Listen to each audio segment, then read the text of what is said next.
Welcome back, ladies and gentlemen. Today is proof positive on show number 406 that John loves me. Do not let his sour disposition fool you. He loves me. And how do I know that he loves me? Today's show is common SEO myths for real estate websites busted. He used as reference a video that was produced by one of my favorite tools in the whole entire world, Ahrefs. They have an incredibly competent SEO team. They always speak of SEO in a very high level. I love them. I love the content they produce. Highly recommend that you check it out if you're trying to learn SEO. But before we go, before I just go nuts with how excited I am about this show, John, why don't you go ahead and introduce everybody, and maybe by the way, explain how we arrived at what is a fairly rare dive for us. We haven't done this a ton, so maybe you explain like where you're at and why you decided that you wanted to aim this particular show in this direction. Yeah, thanks, Rob. Like I said, I'm the joint founder of mel-right.com. Well, it's been I've been doing a big dive lately because I've suffered a slight penalty on one of my own websites. And it's been a day of SEO because in the morning I interviewed one of the founders of Rush SEO. Mm-hmm. I interviewed him. Rush SEM, you're talking about? Yes, yeah, okay. Rush SEM. I interviewed one of the founders of that. So, holy cow! Why didn't you get him on this show? I'd give my left pinky for that. Well, yeah, but the thing is, Rob, it would have gone really very, very technical, very, very quick, and I think we would have lost almost 99% of the audience very, very quickly, because this can get. We've agreed that we're going to try and keep this to a level that you can follow, folks. But hopefully, you're going to get some excellent value because obviously, Robert is much more of an expert in this particular area than I am. So that's why I chose it, Rob. Beautiful. So for this particular show, I'm going to do the unthinkable, and I'm going to trot out my pedigree, which I don't generally do because we're not usually talking about my core competency. But I transferred careers out of running some of the country's largest call centers to focus on digital. Within 6 months of focusing on digital, I realized that what I wanted to focus on specifically was Google's version of search engine optimization. There's many search engines out there, 8 or 9. We just don't talk about them. The one that I wanted to focus on was Google because it was fascinating, because the subject is deep, because they've got more rocket scientist type people working there than any other company on the planet. Still to this day, you hear a lot about a lot of other tech companies, but Google hires some of the smartest people that are alive to work for them.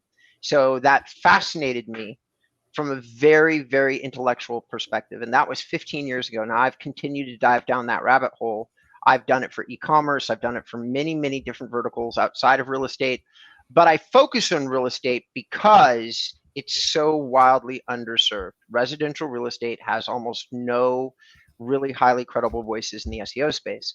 And over the last 15 years, I've gotten the opportunity, for which I'm very grateful, to talk to some of the biggest agents in the world about real estate SEO. And I've done that. I've served some of them. I've consulted with some of them. We've had a couple of them on the show over the years. John has met some of them through me. We just had Gary Gold on the show, who I'd given a consultation to 10 years prior to him appearing on the show. I love this subject, and I feel like I'm one of a very small handful of people who spends time in a very rarefied space that dedicates their entire career to real estate SEO specifically. So having said all that, if you want to check more out about me, about my story, about my credibility in this space, I have case studies, references, clients mentioned, all on InboundREM.com. Feel free to go to that website and check it out. With no further ado, I'm going to just jump right in. I'm going to give John the chance to answer this himself. I certainly have incredibly strong opinions on every single one of these. He's already showed that with our pre-show discussion, folks. Right, which is very rare. John doesn't get this from me. Like I don't ever I just go with the flow usually. But the first myth that we need to debunk is that SEO is dead. Please provide me your perspective after watching that AROS video on how you feel about it, John. Well, you know, we don't know where AI is going. The basic situation, folks, is that there's a lot of hype talked about AI because there's two distinct types. There's AI that's based around language recognition software, and then there's what is called general AI, which mimics intelligence, basically. The one that has been publicized through OpenAI is very impressive technology, but it's not general intelligence. So because that what I feel, that fundamental misunderstanding, a lot of flannel was said from a lot of so-called experts, a lot of them on YouTube. And I definitely don't think for the foreseeable future. In the foreseeable future, in a 2 to 5 year period, I definitely don't think SEO is dead. I think some of the things that were said, Robert, that it's slightly different. There's more to this. Is what was said when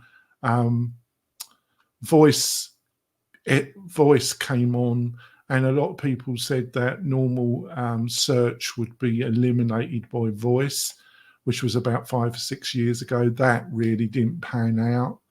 I think this is a little bit different, but it's got some of the aspects of the really over the top statements and flannel, which is driven a lot by YouTube, to be frank about it. That's what I think, Rob. First of all, the title, Is SEO Dead? Is clickbait. Everybody listening to the show. Unless all world economies and our internet infrastructure collapses, SEO is never going to die. Let's just put it that way. Why? Because look at the acronym. Search engine optimization. That's what SEO means. Search engine optimization. All of us are what might encroach on search engine optimization would be platform optimization, such as Facebook or Amazon, creating a tool that's so good, Alexa, that can give you an answer to every question that you have so that you yourself might do fewer searches. Fewer searches does not mean it's dead. It just means that does search, as we understand it, trend differently over time? And the answer is, of course, it does. It always trends differently. A true SEO expert is going to trend with the trends. Like, that's it. I don't have my weight behind what kind of answer that we give on our websites. For instance, if we're going to go towards audio search, I will start producing audio files on my client site. Are we going to go to an almost entirely visual medium? That's YouTube, and optimizing on YouTube.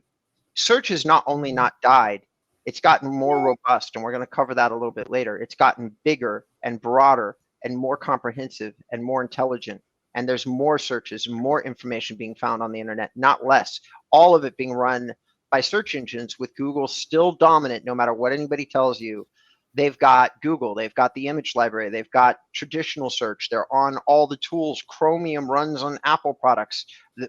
Google and Apple have a better partnership than almost any other two technology companies out there. So no matter what you hear, SEO is far from dead. As a matter of fact, it's probably the exact opposite. People usually end their Is SEO Dead videos, like Neil Patel, with actually SEO is growing and has been forever and probably will continue to be, because more and more people get used to querying the internet for answers to questions. That is usually done with a search engine. All right. The second myth is Google only ranks fresh content. Why don't you jump into that? Well, no, basically that's not right. I would say that Google wants to show people the most relevant content that matches up their search, and that that can be newish content, or that could be quite old content. The real judgment is is it the most relevant? Does it answer the question, the search query, the best? That's what Google cares about. So I would say no. Since John nailed this one 100%, I'm just going to elaborate. I'm going to illuminate that answer a little bit more. It's 100% correct. Everything you said, 100% correct. Google does not look at the age of a piece of content and rank based upon the age. There is a piece of the algorithm, either called caffeine or hummingbird, and I don't remember which, but it absolutely gives a small bonus or push to new content, pushes up that content in certain places inside the algorithm. But what Google does once that content is pushed and has eyeballs on it is they measure the user engagement, the user behavior to the content, and make a decision about whether or not they want to keep it up on somewhere at the top of the search engines where likely people are going to click on it.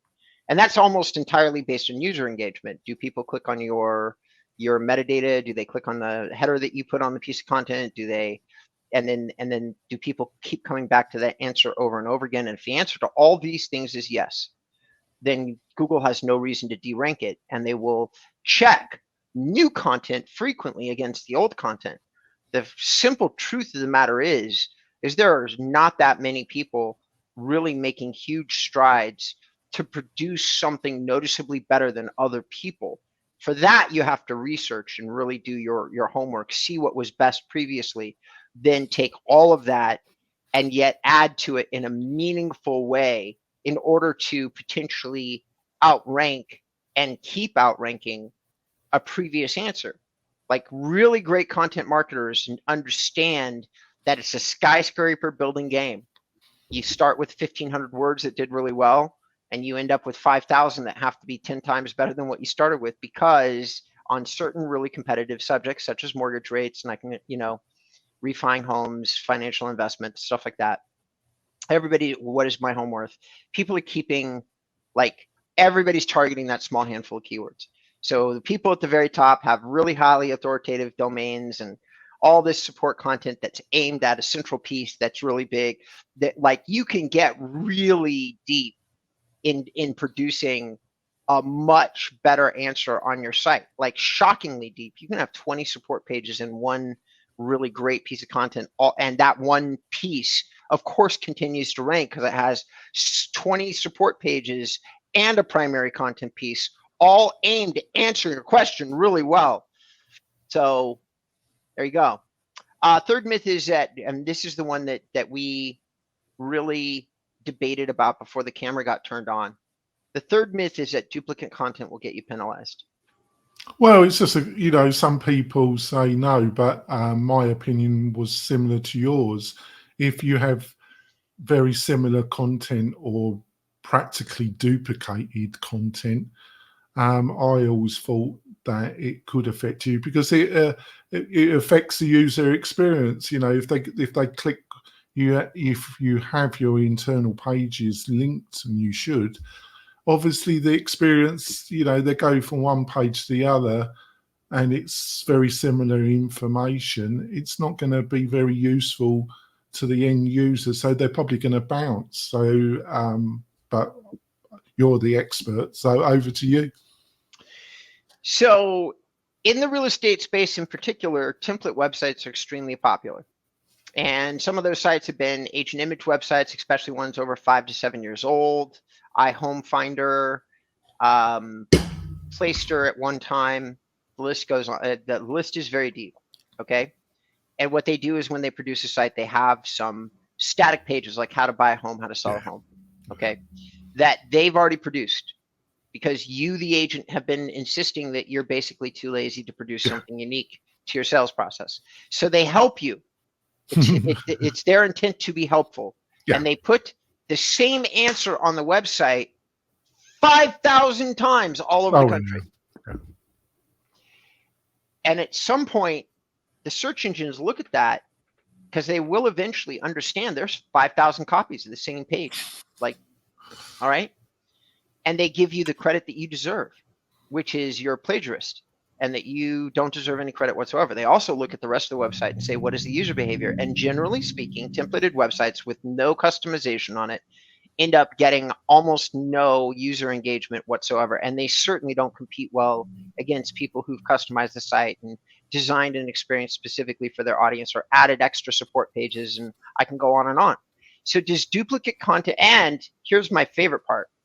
All of that is kind of logical, but depending on the provider that we're talking about, sometimes there is the option to make these duplicate pages not looked at. You can say, don't read this page on this website. That is a command that you can give Google. But guess what? You generally have to do that manually. And you have to do that on all the pages that you believe that you've duplicated on the site. Very few providers bother to do that. So even though Ahrefs said duplicate content doesn't really get you, that's what the video said. John said he agreed with me. I watched the video on Ahrefs. And the simple fact is that while in many verticals, there are lots and lots of people that practice a decent enough SEO game that they just say, don't read those pages. Okay, so then do you get penalized? No, Google's not reading the page. They don't even see it. They don't even see it. So no, you don't get penalized. But do like carrot sites and certain types of, like I've listed off some, there's probably, well, it's endemic, isn't it? It's in, but it's at a certain price, affordability, but it is endemic. But it's endemic for some. I'm going to be a little bit kinder I'm going to say for understandable reasons, but I do know that there were some providers that I felt their advertising. I'm not going to name them because I do not want to get into aggro, but there's some providers that are well known that say they provide content and they don't explain that it's duplicate content that will not have any value at best or have the consequences which you've just outlined. Correct. So ladies and gentlemen, boys and girls, we're going to go to break. And when we come back, we're going to discuss how social impacts Google pay-per-click advertising and what does ranking really mean. Like, there's a lot of myths around ranking, which I totally agree with, and they really need to be debunked. And we're going to debunk them for you. Okay. So we're going to come back. Stay tuned, stay gripped right onto the edge of your seat. I know just all of you SEO technophiles out there are eating this up with a spoon. I can't wait to get back into it in 1 second.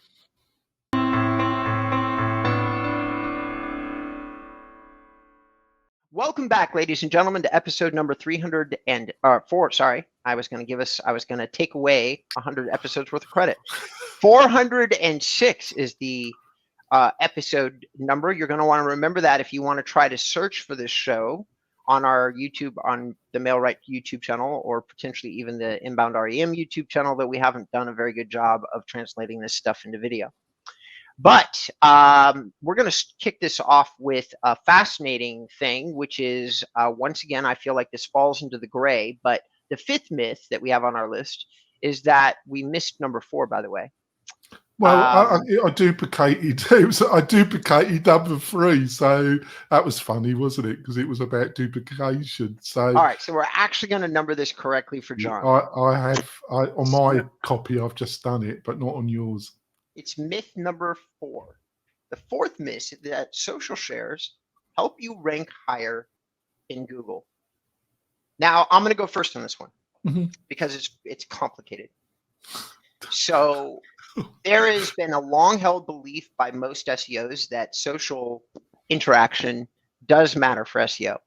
But here's the fascinating thing. Most social is dominated by Facebook meta companies, not Facebook, meta companies. That's Instagram, WhatsApp. Facebook owns them all. Guess what Facebook does not allow? They don't allow Google to read their website at all. At all! Not a zilch.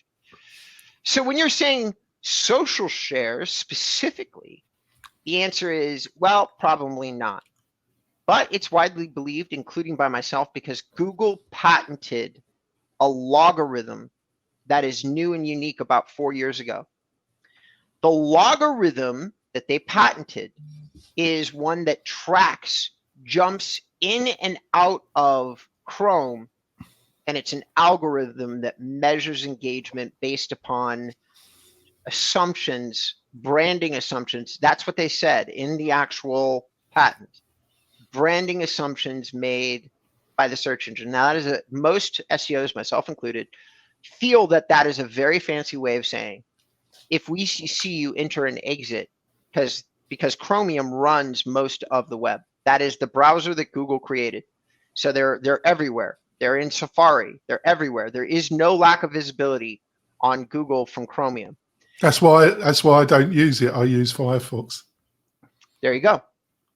So you've got, and by the way, Chromium runs Opera, it runs Safari, it runs everything except for Firefox, and a couple of others, Dogpile, a few others. But here's the thing, Bing. Here's the thing. That logarithm allows me or somebody to track, like, are we entering and exiting like LinkedIn a lot? And once we exit LinkedIn, do we go to a website where we can see what the client is doing? They wanted to measure it, and they created a whole algorithm just to measure that behavior. My belief would be, what would make sense logically is, we want to track if somebody comes off a social platform and then engages with your content on your website in a more meaningful way. In other words, did somebody really connect with your brand, get excited, and then come to your website and start to really consume all of your personal content? There is the belief that if somebody is doing that and doing that well, there's a small bonus, like in ranking, like that there's some kind of positive total impact, or else why did they bother to patent the technology? The belief is, I say between 5 and 8% when I'm on the phone with clients. Nobody knows exactly. I sure as hell don't. But I think that there's a reason that they did all that work. I think it connects into social. Is it have to do with shares specifically? No. So it's a tricky language thing here, John. In my opinion, this myth title, I think it's tricky. So your turn. No, I haven't got anything to say. I agree with your outline. Okay.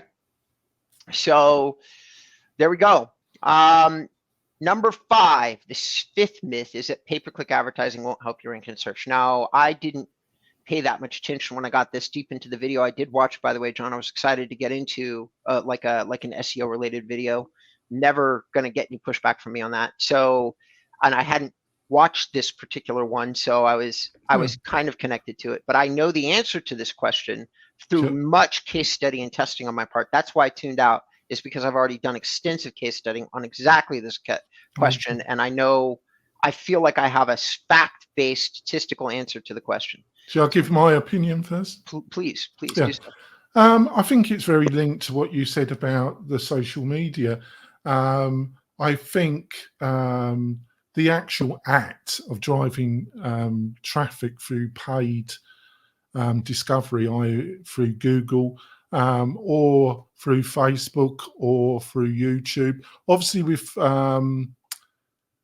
Google, there are 2 properties there, search and YouTube. Obviously, they're owned by Google. Basically, it's a bit like social media in my own mind. You drive traffic to your website, but it depends what the people do when they get to your website. Is there anything on that website that would keep them on that website? Is the IDX search functionality appealing? Is there evergreen content? Is there video content? All the stuff that we've gone on for the past couple of years, Rob. Because I obviously, we specialize in Facebook advertising with a bit of Google as well. But I still have a holistic attitude to it. You know, you can drive people to a landing page and then utilize mail rights, texting, and email functionality. But is it going to help with the way Google looks at your website? Well, it depends. It just depends if you're doing any of the things that we have endlessly talked about. That's my bit. It's a good opinion. So there is a historic answer to this particular problem. and a legal one for Google. Anywhere and any resource that you ever hear speak that is a Google resource, either one, gets cagey on this answer, or B, emphatically denies that paid search impacts organic rankings. As Google has moved in the direction of user behavior, in order for paid search not to impact organic rankings, they would have had to make an exception for paid traffic, which they did not do. They did not do it. Google doesn't care where the source of the traffic comes from. So if you get really high intent searches, high intent being for real estate people watching and listening to the show, that's like Beverly Hills real estate, or homes for sale in Beverly Hills, or homes for sale in 9210, whatever that famous zip code is, 92010. When you're looking at that specifically and you hit a great landing page and that person searches for 50 homes on your website, right? Does Google distinguish between that traffic and somebody who found a blog post about the most famous mansions in 92010? And then you read the blog post, and then you also happen to go and maybe search for 5 homes, because your intent for searching for homes wasn't as high as the guy who is, or the gal who is doing the search 9210 homes for sale in 921010. Now that means, in layman's terms, just putting that all simply for the people listening to the show, it really depends on how you target your traffic, but some of the time paid search is going to spike your organic rankings a lot. Hear me on this, a lot. It just depends on how carefully. I'm saying the same thing that John said. I'm just saying it with a little bit more detail. It really depends on how carefully you pay attention to turning on that paid advertising campaign and what pages you direct those ads to, and how deeply they coordinate with what the person was searching for, and how good of a job that you've done creating the page. Let me tell you this, everybody listening to the show, a template site won't cut it. Hear me, it just won't.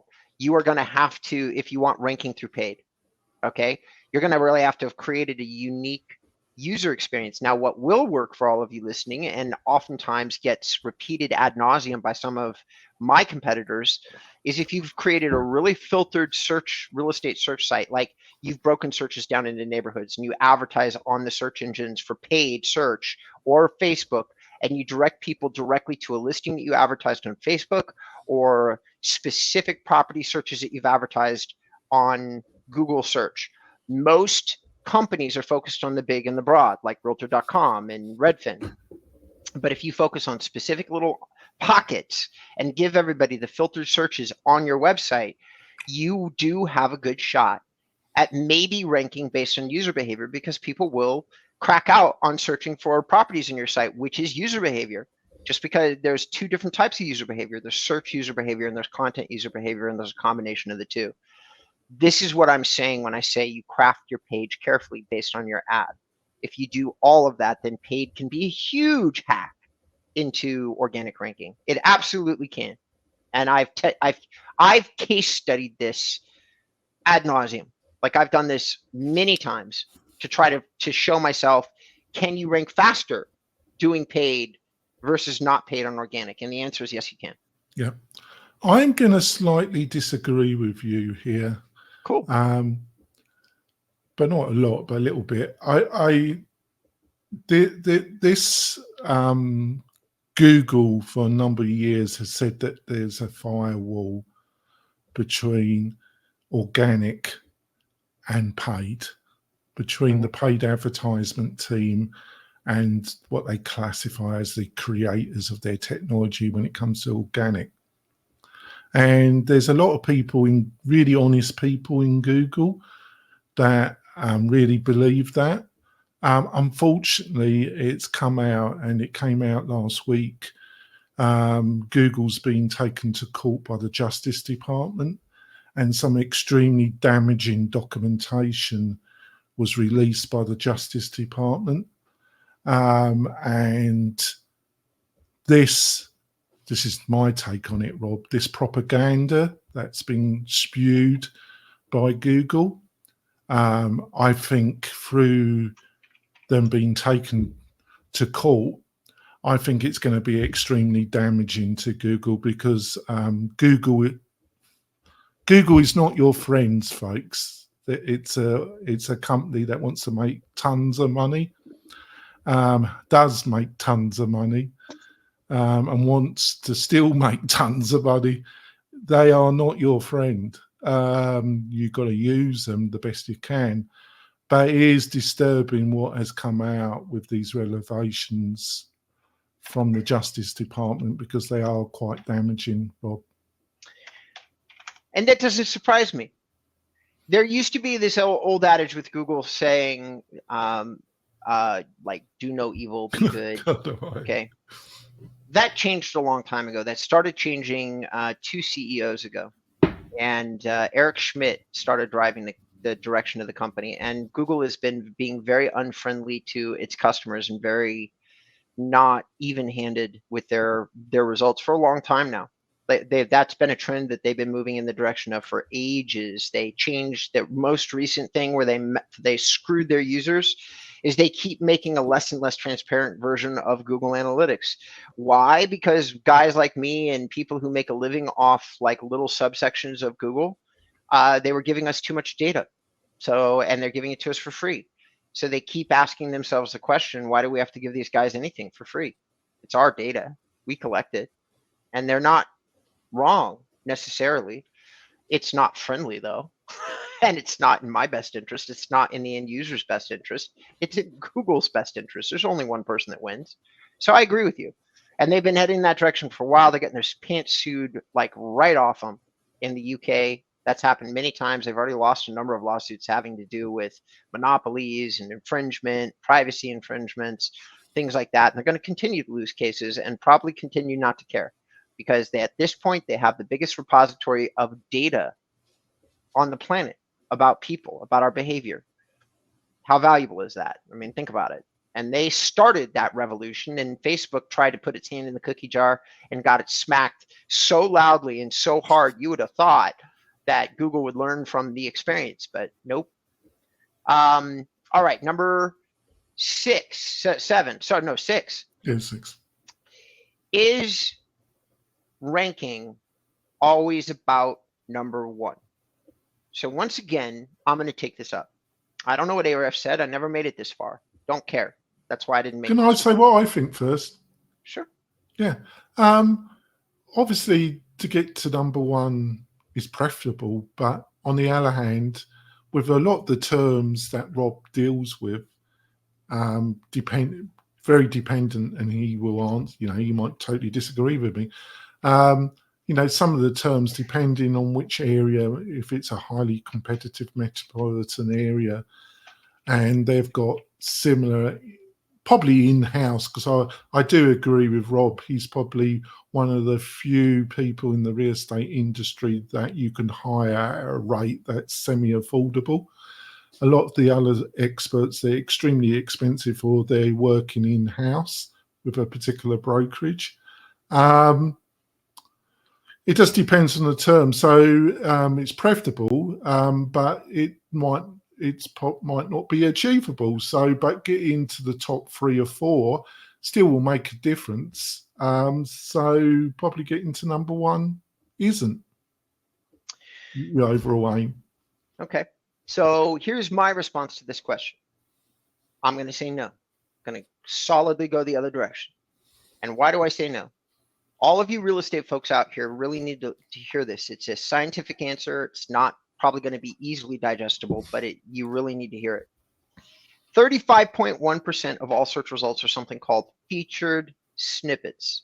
That is where you really don't get a top hit to an answer. You get maybe a single site that is number 1, but right underneath that site or right above that site, you get people also ask, semicolon, and then you get a number of what to appear to be drop-down menus, and you get that above all search results.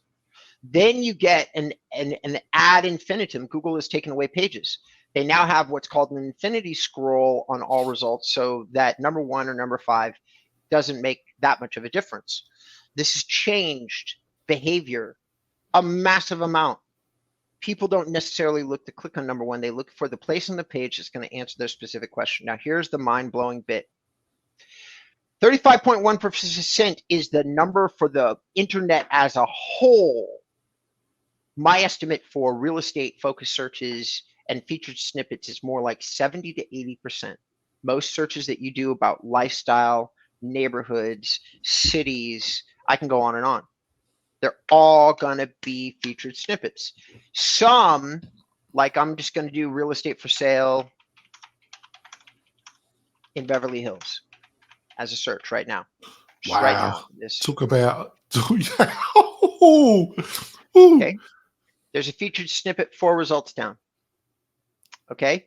It isn't 1 or 2, but obviously with that search, it's Zillow, Realtor.com, Trulia, Redfin. The big companies get the positioned, and the smaller companies, Sotheby's and Coldwell Banker, are below the snippet. And now the snippet is in the middle of the page. Guess what, ladies and gentlemen? This is my favorite freaking thing to tell people when I'm doing SEO. How you get into featured snippets requires specialized adoption on your website. You have to do certain things to get featured in featured snippets. It's an SEO mechanic. It is why I make a living. And it's no longer driven by the size of your brand to get into those featured snippets. So I never had a shot of getting my clients into real estate for sale in Beverly Hills. But since blog posts are now part of the response on the people also ask, there is a site called Lotus Properties, which I've never heard of, which is number 1, and it would essentially, in the old Google algorithm, would be number 5 on the page. And it is a featured snippet discovery. Google figured out a way to get deeper knowledge outside of big brands onto major number 1 hits on the page. So when you're having dialogues with yourself and other people, can you theoretically talk about number 1? Sure. Should you be focused on it? Talk to your SEO company about it? Talk to your marketers about it? No.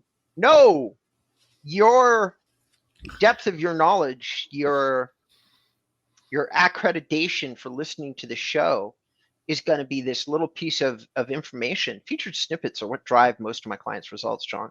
Like most of my clients, like I'm on the first page for Fairhope, Alabama. I'm the first page for about half the cities that we target.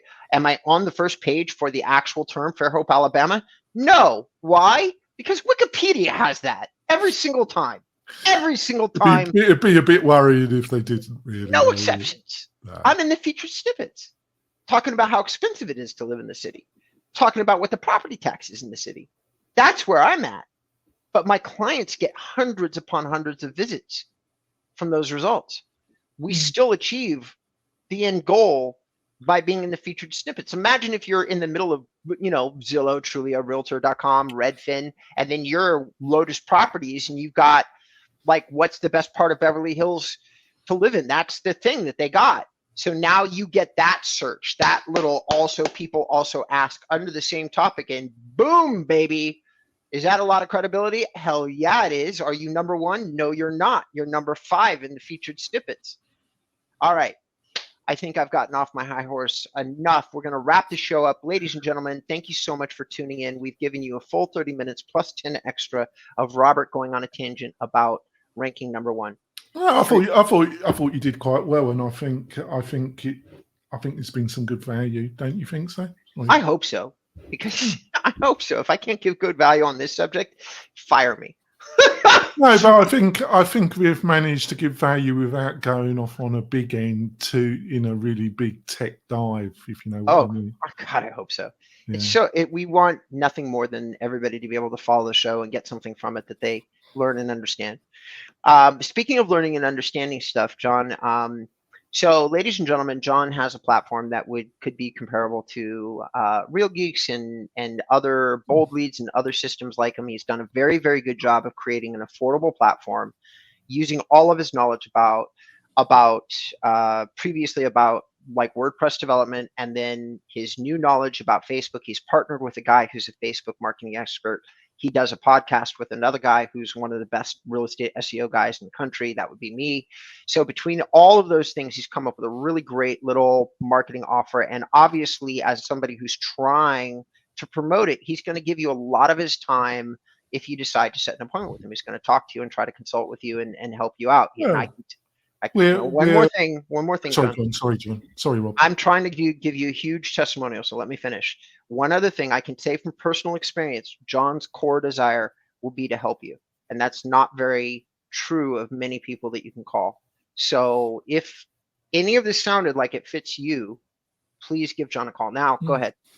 Yeah, I'm just going to say, Rob, thanks for that. But I think where we are is we provide a really great platform that can help you get leads. But I think what Rob offers is, how to put, all the things we've talked about, Rob, is that if you don't have the content on the website, if you don't have that evergreen, and we try and get people to a stage where they could come to you and hire you, and hire your team. But our aim is to provide a solid platform that can get somebody to the level where they could consider hiring you and your team. Thank you very much. I really appreciate that.